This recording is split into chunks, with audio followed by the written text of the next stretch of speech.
கஸ்தூரி. ராம் முன்ன மாதிரி இல்லன்னு இப்ப ரொம்ப மாறிட்டா. மாறிட்டான்னு நீ சொல்ற, ஆனா அவன் மாறவே மாட்டான். அது எனக்கு நல்லா தெரியும். நம்ப மாட்டேன், நீ நம்பிடாத. சில பேருடைய சுபாவம்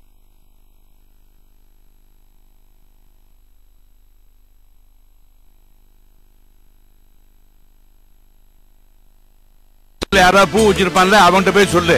உன் பையனாவது மாறதாவது. நீங்க தான் அவன் மேல இவ்வளவு வெறுப்பா இருக்கீங்க. ஆனா கஸ்தூரி அவனை மன்னிச்சு என் கூட ஜெயிலுக்கு வந்து அவனை பார்த்து பேசினா. ஓ, அந்த காரியம் வேற நடக்குதா? அது அவளுடைய சுபாவம். என்ன தப்பு பண்ணாலும் மன்னிச்சிருவா. அண்ணே, ராமோட கேஸ் கோர்ட்ல நடந்துட்டு இருக்கு. தெரியும் தெரியும் தெரியும். என்ன தீர்ப்பு வரும்னு எனக்கு தெரியும். எதுவும் விபரீத தீர்ப்பு வந்துருமோன்னு நெஞ்சு கடந்து அடிச்சுக்குது. அப்படி ஒருவேளை வந்துட்டா கஸ்தூரி மனசு வச்சா அவளை காப்பாத்திடலான்னு சொல்றாங்க. எதுக்கு எதுக்கு எதுக்கு என் பொண்ணு மனசு வைக்கணும்? என் பொண்ணு உதவி பொண்ணுன்னு எந்த மூஞ்சி வச்சுன்னு கேக்குற?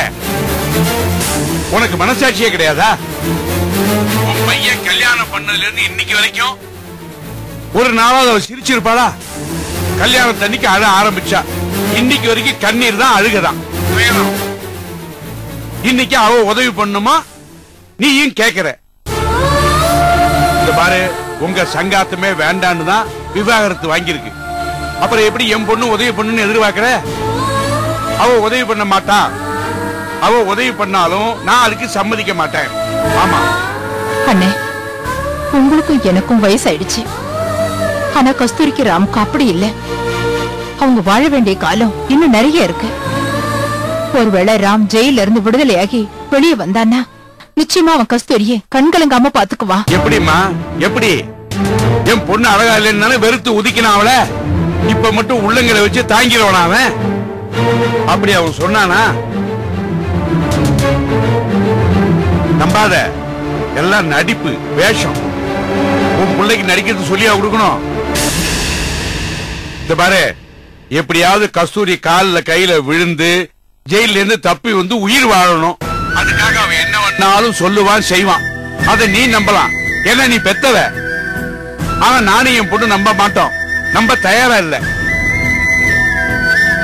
ஒருவேளை உன் மகன் விடுதலையாகி வெளியில வந்தா கூட கஸ்தூரியை தேடி வரமாட்டான்.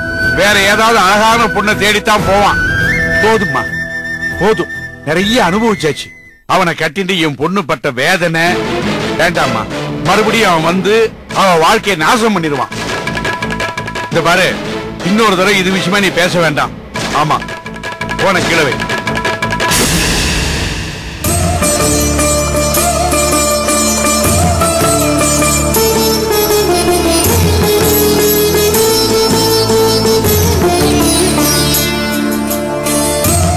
மகன் கழுத்துக்கு தூக்கு கயிறு வந்துருமுன்னு ஆத்தாக்காரி துடிக்கிறா, கொதிக்கிறா. கொஞ்சமாவது அறிவு வேண்டாம்? கல்யாணம் முடிஞ்சு டைவர்ஸ் ஆயிடுச்சு.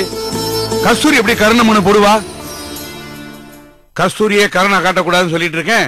ஜனாதிபதி கருணை காட்டணுமா? அப்பா, இருந்தாலும் நீங்க உங்க முகத்துல அடிச்ச மாதிரி பேசிருக்க வேண்டாம். நான் அப்படித்தான் பேசுவேன். வேற எப்படி பேச சொல்ற? இந்த பாரு, உள்ள ஒண்ணு வச்சு வெளியில ஒண்ணு பேசுறதுக்கு உங்க அப்பனுக்கு தெரியாது. அது அயோக்கிய எனக்கு என் பொண்ணை கட்டி கொடுத்துட்டு எத்தனை நாள் ரத்த கண்ணீர் ஒடிச்சிருப்பேன். அந்த ஆத்திர பொண்ணை பத்தி எனக்கு தாமா தெரியும். அதனாலதான் கொட்டி தீர்த்துட்டேன். அப்பா, அந்த ஜோதி அம்மா ரொம்ப நல்லவங்கப்பா. அவ நல்லவ கிடையாது. அவ நல்லவள இருந்தா அந்த அயோக்கியன் சப்போர்ட் பண்ணி பேசலாமா? அந்த பொண்ணு ரேகாவை கொலை பண்ணவன். அந்த கொலைகார பாவிக்கு இவ சப்போர்ட் பண்ணி பேசுறான். அவன் எதுக்கு வெளியில வரணும்? வெளியில வந்து என்ன சாதிக்க போறா? இன்னும் 2 கொலையை பண்ணுவான். அதுக்கு என் பொண்ணு உதவி பண்ணுமா? அண்ணா, நான் ஒன்னு சொன்னா தப்பா எடுத்துக்க மாட்டீங்களே? சொல்லு சொல்லு, என்ன வேணாலும் சொல்லு.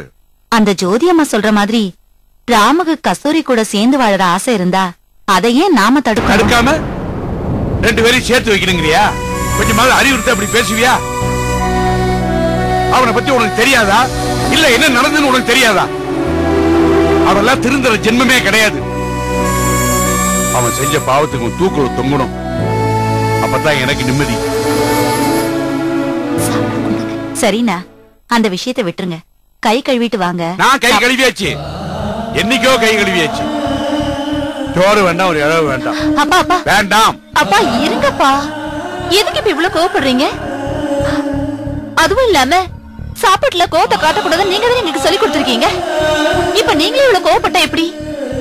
இது பாருங்க, உங்க உடம்பு தான் முக்கியம். எல்லாம் நல்லபடியா தான் நடக்கும். நீங்க சாப்பிட வாங்க. சரி, நீ போ, நான் வரேன்.